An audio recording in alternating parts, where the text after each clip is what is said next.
Welcome back to the deep dive. Today, we are getting into some of the uh, densest biological mechanisms out there. But really foundational stuff. Exactly. We're going deep into the wiring of life itself, the cellular world of the nervous system, focusing on how neurons actually communicate. Our mission today is to walk you through exactly how your neurons generate, transmit, and, interpret these electrical signals. We're breaking it all down. Yeah, we're taking a concept that's often just rushed through and slowing it down so you can really understand the why behind every single millivolt change. And to set the stage for just how vital this whole system is, we have to start with a pretty surprising killer. The cone snail. Conus geographus. Right. It demonstrates what happens when this entire system just fails. It is the perfect chilling hook. I mean, this snail is incredibly slow, but its venom is one of the most sophisticated biochemical weapons on the planet. So how does it work? It uses this hollow harpoon-like tooth to inject a complex cocktail of toxins that instantly paralyzes fish. And the reason it's so fast and so lethal is because that venom specifically targets and blocks the channels that are responsible for neuronal information transfer. If neurons can't send the signal to breathe or to move, life just stops. That catastrophic failure really shows us that this communication system is one of the most vital mechanisms in the body. So let's start at the source, the neuron itself. So the neuron structure, it's just a classic case of form dictating function, isn't it? It really is. Unlike most of your cells, it's specifically shaped to receive and transmit information, sometimes over huge distances. If we break down the basic anatomy, you have the cell body, which is sort of the command center. It holds the nucleus, most of the organelles. But then you have these almost tree-like extensions branching off it. What are those? Those are the dendrites. You can think of them as the cell's antenna or its receivers. So they're just collecting signals. Exactly. They are numerous, highly branched, and their whole job is to collect signals from other neurons. That's the primary input zone. Okay, so the cell body gathers all that input. How does it then decide, where to send the process message? That decision point, the trigger, is at a spot called the axon hillock. It's right at the base of the main output cable. And that cable is the axon. Right, the axon. If the signal is strong enough at the hillock, an electrical impulse is generated there and it travels down that axon. And these can be incredibly long. Oh, surprisingly long. We're talking over a meter in an animal like a giraffe, running all the way down its leg to the foot muscles. And at the very end of that long wire, we get to the synapse. Correct. The synapse is the point of contact. The very tip of the axon branch is called the synaptic terminal. And this is where the signal usually changes form, right? Yes, at most of these junctions, the message transitions from an electrical signal to a chemical one. It uses neurotransmitters to cross that tiny gap and talk to the next cell. And these neurons are all networked together to handle information in 3 basic stages. We can even go back to our cone snail for that. Absolutely. Step 1 is sensory input. The snail's chemical sensors detect the scent of a fish. Fish is nearby. Exactly. Sensory neurons transmit that information to the integrating center. Which is step 2, integration. Right. This happens in the central nervous system, in the brain or ganglia, using vast networks of interneurons. They process the message, is it prey? Is it dangerous? Let's initiate the attack. And finally, step 3. Motor output. Motor neurons carry that decision out from the central nervous system to the effector cells, like muscles or glands. And in this case, the muscle that fires the harpoon. That's the one. What's so amazing to me is that the electrical pulse itself, the one the sensory neuron uses, the interneuron, the motor neuron, it's essentially identical. It is. I mean, all action potentials look the same. You can't tell if the information is about smell or sight or a muscle command just by looking at the pulse. The meaning is entirely encoded by the pathway it's on. By the specific connection. So that leads us right into the electrical nature of the neuron. Before it can fire, it has to be, ready to fire. What is that baseline state? We call that the resting potential. See, every cell has a membrane potential, which is just the difference in electrical charge, the voltage across its plasma membrane. It's stored energy. It's potential energy, yeah. And in a neuron that isn't signaling, that potential is steady. It's usually sitting somewhere between -60 and -80 millivolts. And it's always negative on the inside relative to the outside. Always. And this isn't passive, it's actively, aggressively maintained. The cell relies heavily on the sodium-potassium pump. Right, to create those really steep concentration gradients for sodium and potassium. That pump is the absolute unsung hero of the nervous system. It uses ATP, so it costs energy, to pump 3 sodium ions out of the cell for every 2 potassium ions it pumps in. So you end up with high potassium inside and high sodium outside. Right. High potassium inside, about 140 millimolar, and high sodium outside, about 150 millimolar. It's a slow process, but it fills the reserve tank, so to speak, for all the fast electrical events that are about to happen. And just to put that energy cost in perspective for you, that pump, just by keeping those gradients ready, consumes something like 20% of your entire resting brain's energy budget. It's an astonishing cost, just for being prepared. And that huge energy cost allows the actual voltage to be generated passively. How so? Well, neurons have a lot of open channels that are specific to potassium. We call them potassium leak channels, but they have very few open sodium channels. So potassium can move much more freely than sodium. Much more freely. And since potassium is so concentrated inside the cell, it wants to flow out down its concentration gradient. And as those positive potassium ions leave, they leave behind negatively charged things like proteins that are stuck inside. Exactly. And that outflow of positive charge is what creates the net negative charge inside the cell. That buildup is the resting potential. But then that negative charge inside starts to pull the positive potassium ions back in. You've got it. So now you have 2 opposing forces. A chemical gradient pushing potassium out, and an electrical gradient pulling it back in. And when those two forces balance out for a specific ion, That's what we call its equilibrium potential, or AIST. and we know the values for the big two, for potassium A-iders, it's around minus 90 millivolts. And for sodium, AIDEL, it's way up at positive 62 millivolts. So if the neuron's resting potential is around minus 70 millivolts, that's much closer to potassium's equilibrium than sodium's. Which tells you everything you need to know. It means the membrane at rest is far, far more permeable to potassium. The only reason it doesn't hit minus 90 exactly is that a tiny amount of sodium is always leaking in, which makes it just a little less negative.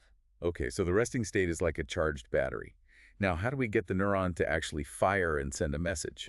Well, now we have to talk about gated ion channels. These are channels that open or close in response to a specific signal, and when they do, they fundamentally change the cell's permeability. And for long-distance signaling, the key players are the voltage-gated ion channels. The ones that respond to shifts in the membrane voltage itself. Right, so when these gates open, the potential shifts. If the inside becomes even more negative, that's hyperpolarization. Yeah, that would be from, say, more potassium rushing out. It moves the cell further away from firing. And the opposite, if the inside becomes less negative. That's depolarization. That's usually because positive sodium ions are rushing in. This moves the cell closer to firing. Now, small shifts are what we call graded potentials. Right, their size depends on the stimulus, and they kind of fizzle out pretty quickly over distance. But if that depolarization is strong enough to hit a critical tipping point, The threshold. then you get something totally different. You get the action potential. The threshold is usually around minus 55 millivolts. And if you hit that, you trigger this massive, rapid, and this is critical all or none change in voltage. All or none, meaning its size is always the same. Always the same. It doesn't matter if the initial stimulus just barely crossed the threshold or blew past it. The action potential you get is identical. It's a digital signal. It's like flipping a light switch. You either flip it all the way and the light is fully on, or you don't. Perfect analogy. So let's walk through the 5 stages of that light switch moment. What's happening with the voltage-gated sodium and potassium channels? Okay, so stage 1, resting state. All the gated channels are closed. We're sitting at about minus 70 millivolts. Stage 2, depolarization.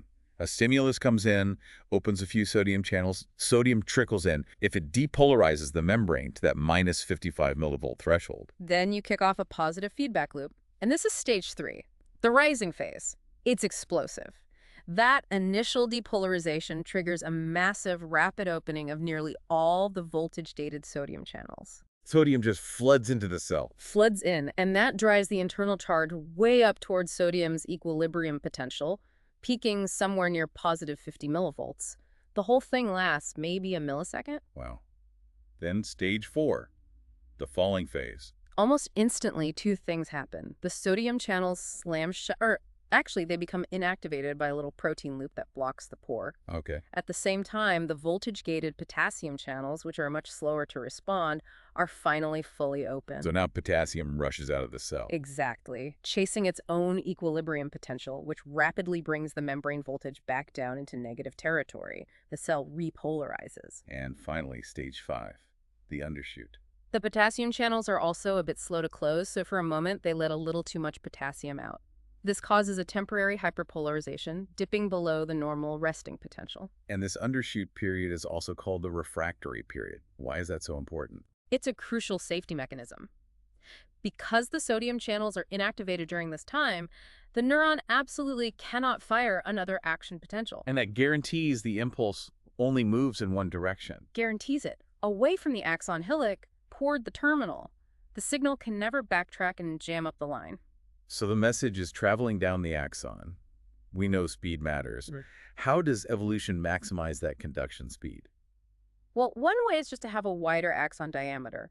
A fatter wire has less internal resistance to current flow. Like the squid giant axon. Exactly. It can be up to 1 millimeter wide, which allows for really fast escape responses. But for vertebrates, the true game-changing adaptation is the myelin sheath. This is the fatty insulation. Yep, a fatty insulating layer made by glial cells. Oligodendrocytes in the central nervous system, Schwann cells in the peripheral. Because it's a lipid insulator, it prevents the electrical current from leaking out of the axon. And this means the voltage-gated sodium channels aren't spread all along the axon anymore. Right. They are clustered only at the gaps in the myelin sheath, these little breaks called the nodes of Ranvier. So the action potential has to, jump? It effectively jumps from one node to the next. This is called saltatory conduction, from the Latin for to leap. And this is much faster. Tremendously faster, and it's incredibly space efficient. A myelinated axon that's only 20 micrometers wide can conduct a signal faster than that 1 millimeter wide squid axon. It's how vertebrates pack billions of fast communication lines into a compact nervous system. Okay, the fast digital action potential has reached the end of the line. Now we have to get that information across the synapse to the next cell. Right. And there are two main ways to do that. The minority are electrical synapses. Where the current just flows directly between cells. Exactly. Through protein channels called gap junctions. They're simple, very fast, and great for when you need to synchronize a bunch of cells, but they don't allow for much complex modulation. Which is why the vast majority are chemical synapses. Right. Here, the electrical signal has to be converted into a chemical message and then back again. So let's break down those mechanics. The action potential arrives. It depolarizes the presynaptic terminal. This opens up voltage-gated calcium channels. So calcium ions rush into the cell. They rush in. And that rapid rise in internal calcium is the critical trigger. It causes these little sacs filled with neurotransmitter, the synaptic vesicles, to fuse with the membrane. And they dump their chemical cargo into the gap, the synaptic cleft. Right. And once it's across that tiny gap, the neurotransmitter binds to receptors on the postsynaptic cell. And if that receptor is an inotropic receptor. That is, a ligand-gated ion channel. Right. Then the channel opens instantly, ions flow, and you generate a local graded potential in the next cell. And that graded potential can either encourage the next cell to fire or discourage it. Exactly. A current that causes depolarization, moving it closer to its threshold, is an excitatory postsynaptic potential, or an EPSP. And one that causes hyperpolarization, moving it further from threshold, is an inhibitory postsynaptic potential, or IPSP. You've got it. This brings us to the really critical part, integration. The receiving neuron is just being bombarded by thousands of these EPSPs and IPSPs all at once. How does it make sense of all that? The decision is made back at the axon hillock. It acts as the neuron's integrating center. It literally adds up all of the incoming graded potentials. We call this summation. And there are two types of summation that play into this. Right. First, there's temporal summation. This is when a single presynaptic neuron fires so rapidly that its little EPSPs start to overlap and add on top of each other. Like someone knocking on a door faster and faster. Good analogy. And second, there's spatial summation. This is when multiple different synapses fire at the same time and their EPSPs add together. Like lots of people all voting yes at once. Exactly. And of course, the IPSPs are also being added in, voting no. The final sum of all this activity determines whether the axon hillock's membrane potential reaches that minus 55 millivolt threshold. And fires a new all-or-none action potential. It's like a tiny democracy. It really is. And once the vote is counted, the system has to reset. Signal termination is just as important as signal initiation. How are the neurotransmitters cleared out? Two main ways, either through enzymatic breakdown, like the enzyme acetylcholinesterase chewing up acetylcholine, or through reuptake, where the presynaptic cell or other nearby cells just suck the molecule back up. And if that clearance fails, say with a nerve gas. The signal never stops. It leads to convulsions, paralysis, and death. It's that critical. Now, not all receptors are simple ion channels. Some are what we call metabotropic receptors. Yes, these are G protein-coupled receptors. When a neurotransmitter binds, they don't open a channel directly. Instead, they kick off a slower, cascading signal transduction pathway inside the cell. So they might be slower to start, but the effects are often much longer lasting. And you get a lot of signal amplification. Now let's look at the incredible diversity of the chemicals themselves. Take acetylcholine, or ASED. It's vital for muscle stimulation. It is, but its effect totally depends on the receptor it binds to. At the neuromuscular junction, it binds to an ionotropic receptor, and it's fast and excitatory. But in the heart? In heart muscle, it binds to a metabotropic receptor that ultimately opens potassium channels, which has an inhibitory effect. Slows the heart rate down. Same key, different lock, totally different outcome. Exactly. We also have amino acids acting as neurotransmitters. Yes, glutamate is the most common excitatory one in the central nervous system. And on the flip side, GABA and glycine are the major inhibitory ones. GABA, for example, often works by increasing chloride permeability, making the cell strongly negative.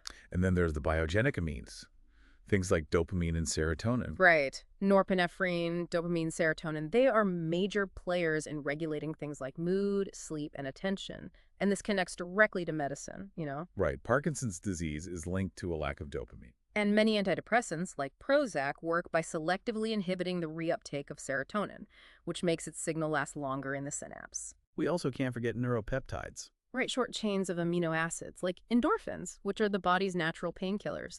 And what's fascinating is that opiates, like morphine, work because they happen to bind to the very same endorphin receptors. They hijack a natural system. And finally, even gases can be messengers. Yeah, like nitric oxide, NO. It's synthesized on demand, diffuses out, and affects nearby cells. It helps regulate blood flow, for example, in erectile tissue. And its action is what's modulated by drugs like Viagra. What an incredibly detailed, rapid-fire conversation happening inside us constantly. We've covered the neuron structure, the energy cost of being ready, the explosive electrical signal, and the complex chemical handoff. I think the core takeaway is that dual nature of the signal. The action potential is digital. It's fixed, it's fast, great for long distance, but the postsynaptic potentials are analog, they're graded, they can be summed up, which provides the flexibility you need for complex decision-making. And as you think about this whole system, consider that evolutionary choice we talked about, the fixed all-or-none action potential. Given the need for speed and reliability, why is that binary digital signal an absolute necessity for complex behavior? Right. Think about that rattlesnake sensing danger. Why is it better to have a fixed signal instead of some kind of graded electrical impulse? Ponder how that guaranteed uniform signal ensures speed and certainty every single time. It's really the genius of the nervous system's design. It truly is. A perfect place to end this deep dive. Thank you for tuning in. We'll catch you next time.